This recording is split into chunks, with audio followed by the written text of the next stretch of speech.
The only thing that is constant in this world is change. Change is constant. Thina-ke we suffer in the process of change. We are the hoarders. We hold on too much. Nansi into kumele ukuthi uyazi. Everything is in motion. Everything is constantly evolving. There are things that are created, they are maintained, they are dying only to be regenerated. Things keep on evolving. Indawo zangakini wawuzazi now sezishintshile sekunento ezithile zakhiwe khona. Things are just changing.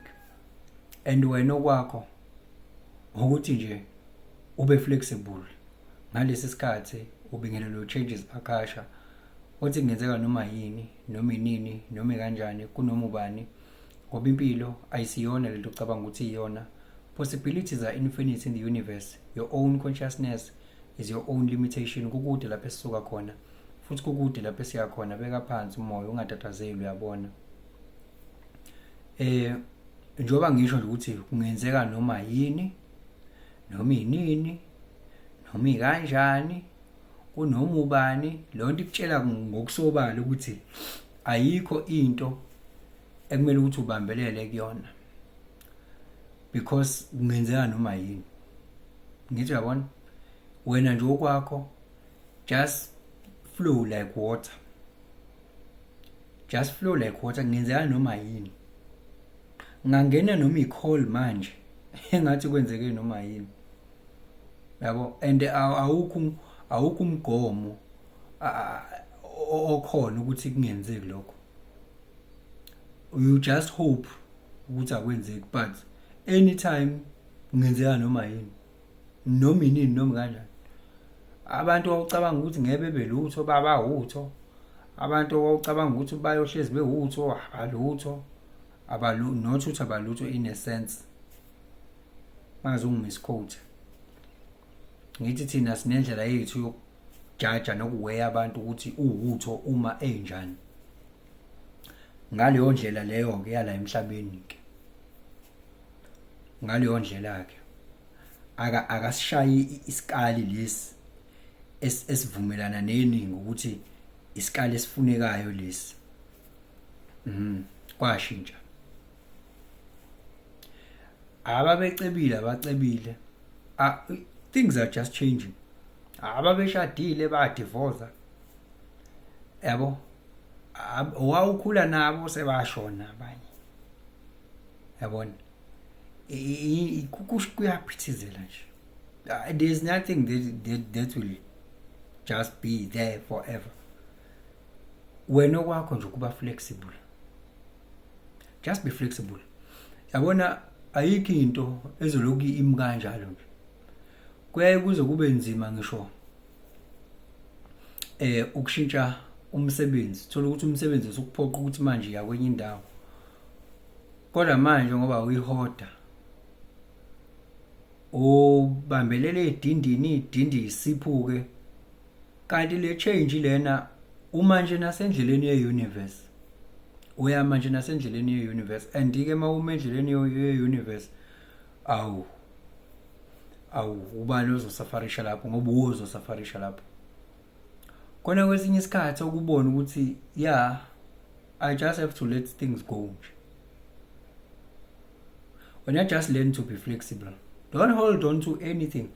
Uyabona lento ekuthiwa impilo la esiyiphilayo ifana nokuthi the car is just traveling and when now we are phakathi as a passenger and we are just watching outside the window as yabo as the car moves. Uyabuka okay kunje la ihlahla la okay lapha kwakhiwe kanje okay wow olapha manje okay la kunje all right umgaqo nje. You just do the ayikho into emele ubambelele kuyona. Hayi bona umuntu omuhle kanjena so you're gonna suffer because the car is moving. So even the reality is just moving at a speed of light. You can't capture it. It is moving. By the time you are trying to hold on to something, you are just thinking it has already passed. You are just thinking. So we thinking part. It is moving very, very fast. Nothing is at rest. Even lo mhlaba esiwona awurestile la lokungana lapha phezulu akurestile, ayikho into at rest. Even lento oyibona ithule wena lokhu akurestile la. The electrons are moving, they are vibrating, yabo. But now you see like it's still. It's high vibrational to the extent ukuthi ubona wena sengazuthi ku still. Everything is moving. So yazi ukuthi nasempilweni yakho nje ushintsho nje ungame endleleni yalo. Khona olunye ushintsho olukuphoqayo obonayo ukuthi luyakuphoqa ke lolu ke liyakuphoqa, kodwa wena uyabambelela kodwa liyakuphoqa. And ushintsho is for the better. Yabo, is for the better ushintsho olwenzekalayo. Ngisho ngabe kuthiwa wena uboni that way, but it's for the better. It's only a matter of time uzobona ukuthi this change is for the better. Sometimes kwenzeka i-change that is very, very painful to your ego. It's very, very painful because now kususwa into mhlampe that you think it's really, really you, yabo, but it's for the better. Let me tell you what is happening about holding on to things. Maybe I've mentioned this a couple of times. If you hold on to something, as you are an energetic being, or you are in energy, or you are a spirit in a human form,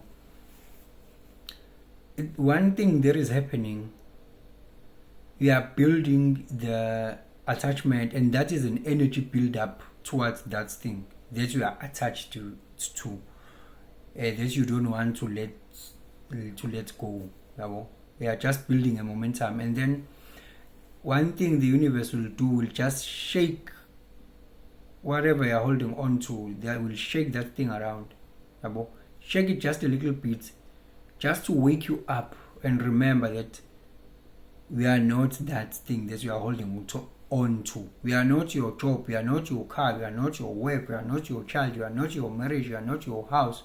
We are none of those things. So all of those things that you think they are you, that is why time to time they need to be shaken a little bit so that we'll remember. Some of you, or some of us, or some of people, they tend to think they are their job, they tend to think they are their success, and yeah, you need to be shown at some point. It's for the better. Someone may lose everything, lose money, lose friends, lose family members, and all of those things. And then lo muntu uzothi ya ngiyashawa and things are working against me. Nothing in this universe is working against you. Nothing. It's just your perception. Nothing in this universe is working against you. It's your perception. Yeah, because the universe, even if you see, if you go this way, you go this way, you come this way, because that's the way it is. You go this way, you come this way, you go this way, you come back this way. That's the way it is. So when you see yourself moving towards this direction and you think kuyaphela, noma it's terrible, or whatever you say, no, it's for the better. You are collecting wisdom ngala wena yazi ukuthi konke okwenzakalayo la emhlabeni, it's for the better, and your soul chose it purposely, intentionally. Your soul chose that for you. So yours is to stick to your higher power, live truth and love. Be true to yourself. Don't please people. Be true to yourself. That's it.